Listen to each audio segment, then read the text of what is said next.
Hi friends, இன்றைக்கி நம்ம பார்க்க போகிறது sixth standard social science term ஒன்னில் history unit 1. What is history? ஹிஸ்ட்ரினா என்ன? ஸோ ஹிஸ்ட்ரியோட முக்கியத்துவம் என்ன? ப்ரீ ஹிஸ்டாரிக் மேனோட லைஃப் ஸ்டைல், அவங்களோட டெய்லி ஆக்டிவிட்டீஸ் என்ன, அவங்க பெயிண்டிங்ஸில் என்னென்னலாம் போர்ட்ரே பண்ணியிருந்தாங்க, ஹிஸ்டாரிக்கல் ரிசர்ச்சர்ஸ் எல்லாத்தையும் நம்ம பார்க்க போகிறோம். ஃபஸ்ட் இங்கே ஒரு ஸ்டோரி தான் கொடுத்துருப்பாங்க. அடுத்து வந்து ஹிஸ்ட்ரியில் டைம் எப்படி சொல்லுவாங்க அப்படின்னும் போது பிசி அண்ட் ஏடி சிஇ அது சொல்லுவாங்க. அதாவது பிசினா பிஃபோர் கிறிஸ்ட் எரா, அதாவது before Christ before common era, AD anno domini, common era சிஇன்றது. இப்போது ஜீரோவுக்கு ரைட் சைடில் இருக்கிறதெல்லாம் வந்து ஏடி அன்னா டாமினி, அதாவது காமன் எரா. பிசின்றது முன் காலத்தம். இப்போ ஜீரோவுக்கு லெஃப்ட் சைடில் இருக்கிறது காலத்தை குறிக்கக்கூடியது. இது ஹிஸ்ட்ரி அப்படின்றது குரோனாலஜிக்கல் ஆர்டரில் பாஸ்ட்டாக நடந்த ஈவெண்ட்ஸ் எல்லாத்தையும் பற்றி படிக்கிறது தான் வந்து ஹிஸ்ட்ரி. இங்கே ஒரு சின்ன ஸ்டோரி சொல்லியிருப்பாங்க, அதெல்லாம் நமக்கு எதுவுமே தேவையில்லை. ஸோ ஹிஸ்ட்ரின்ற வார்த்தை வந்து க்ரீக்கோட வேர்டு ஹிஸ்டோரியா அப்படின்றதுலேருந்து எடுத்திருப்பாங்க. அதாவது லேர்னிங் பை என்கொயரி. ஸோ நம்ம என்கொயரி பண்ணி தெரிஞ்சுக்கிற விஷயங்கள் தான் வந்து history. So old stone age people பீரியடாக இருக்கட்டும், அவங்க லைஃப் ஸ்டைல்ஸ் எல்லாமே அவங்க யூஸ் பண்ண ஸ்டோன் டூல்ஸ் மூலமாக நம்ம தெரிஞ்சுப்போம். அது மட்டும் இல்லாமல் கேவ்ஸ் பெயிண்டிங் பண்ணி வச்சுருப்பாங்க.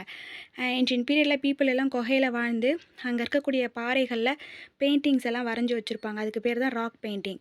ஸோ அந்த ஆக்டிவிட்டீஸ், அந்த பெயிண்டிங்ஸ் மூலமாக அவங்களுடைய ஆக்டிவிட்டீஸ் எல்லாத்தையும் ரெக்கார்ட் பண்ணி வச்சுருப்பாங்க. அதில் சில மேஜரான இந்தியன் எக்ஸ்கவேட்டட் சைட்டுன்னு பார்த்தோன்னா இங்கே பொர்சா ஹோம், மெக்ரஹர், சிராண்ட், பிம்பேட்கா நிறைய போட்டிருக்காங்க. ஆதிச்சநல்லூர், அதிரம்பாக்கம், பையம்பள்ளி, பிரம்மகிரி.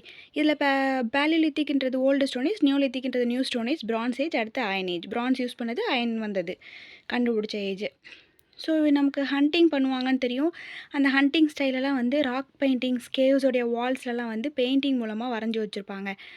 அப்புறம் சில பேர் என்ன பண்ணுவாங்கன்னா ஹண்டிங் டீமோட ஜாயின் பண்ணாமல் அங்கேயே தங்கி தான் அந்த விஷயங்கள் எல்லாம் வரைஞ்சி வைப்பாங்க. ஸோ அது மூலமாக நமக்கு நிறைய பெனிஃபிட் கிடச்சிது. இந்த பீரியட் ஃபஸ்ட்டு டூல்ஸ்க்கும் அண்ட் ரைட்டிங் சிஸ்டம் இன்வென்ஷனுக்கும் நடுவில் இருக்கக்கூடிய காலத்தை தான் ப்ரீ ஹிஸ்ட்ரின்னு சொல்கிறோம். இந்த ஸ்டோன் டூல்ஸாக இருக்கட்டும், அந்த எக்ஸ்கவேட் பண்ண மெட்டீரியல்ஸ், அப்புறம் ராக்கில் இருக்கக்கூடிய பெயிண்டிங்ஸ் எல்லாம் தான் நமக்கு ப்ரீ ஹிஸ்ட்ரியோட மேஜர் சோர்சஸ். நியூமிஸ்மேட்டிக்ஸ் அப்படின்னா காயின்ஸை பற்றி படிக்கிறது.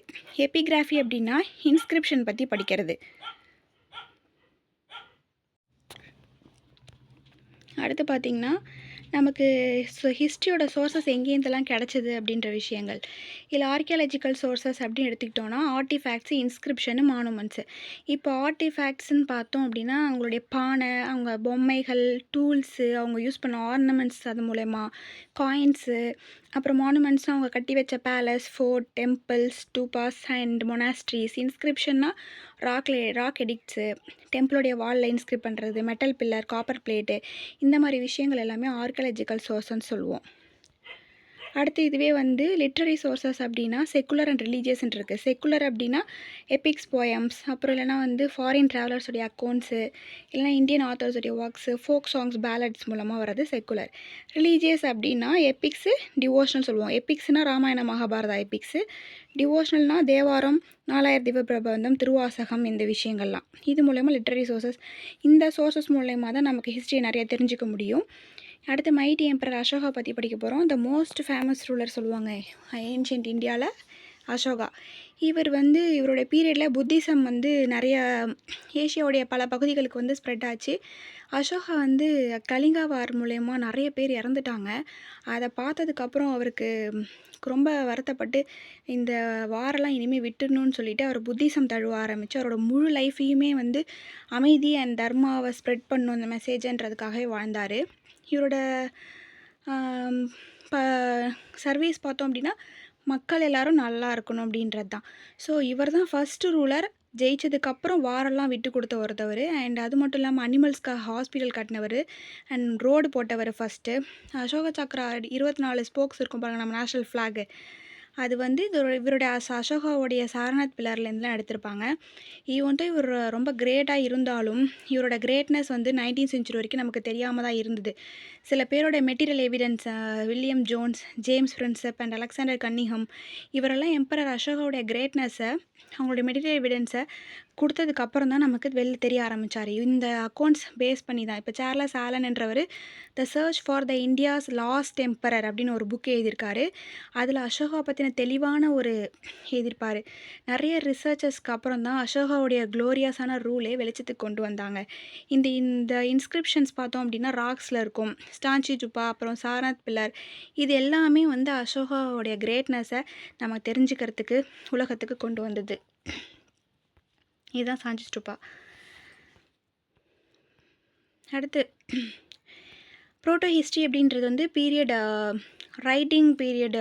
ஆக்சுவலாக ப்ரோட்டோ ஹிஸ்ட்ரின்றது வந்து இந்த பீரியடில் வந்து ரெக்கார்ட்ஸ் எல்லாம் ரைட்டிங்காக இருக்கும். நமக்கு சேஃப் லைஃப்பை நம்ம வந்து இப்போ நம்ம வாழ்ந்துட்டுருக்கோம்.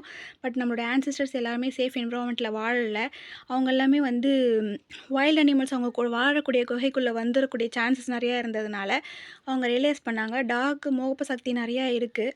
அதனால் டேஞ்சரஸான அனிமல்ஸ் கிட்ட இருந்து நம்மளை பாதுகாக்கிறதுக்கு அது ஹெல்ப் பண்ணணும்னு நினச்சி அதை டொமஸ்டிகேட் பண்ண ஆரம்பித்தாங்க, ப்ரொடக்ஷனுக்காகவும் ஹண்டிங் ஆக்டிவிட்டீஸ்க்காகவும்.